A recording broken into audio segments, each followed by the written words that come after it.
আচ্ছা দেখো তো এখানে কি কোশ্চেন করছে, যে 120 মিটার উচ্চতায় 20 কেজি ভরের একটা বস্তু রাখা আছে, বুঝলা?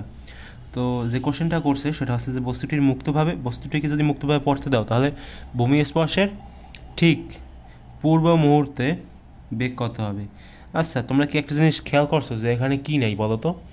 এখানে আছে তোমার টি নেই, টি সমান সমান কত সেটা কিন্তু এখানে নাই।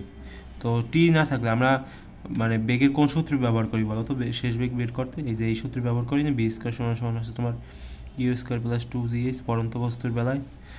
তো এখন যদি তুমি এখান থেকে ভি বের করতে চাও তাহলে আমরা দেখতে পারি না যে root over U square plus হচ্ছে তোমার 2gh। আচ্ছা তো এখানে ইউ কত বলো তো?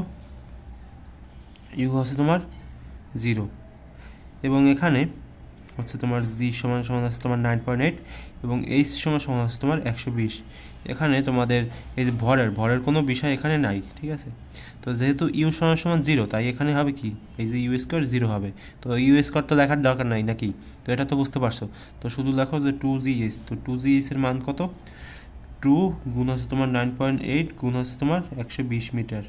এখন এটা ক্যালকুলেটার দিয়ে ক্যালকুলেশন করো।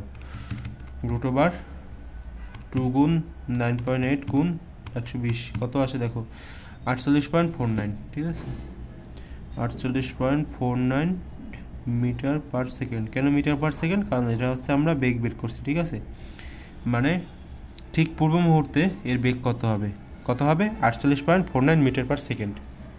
তো ঠিক আছে, এরপর আমরা ঘ নাম্বার দেখবো আর কি। এটা হচ্ছে তোমার গ নাম্বার।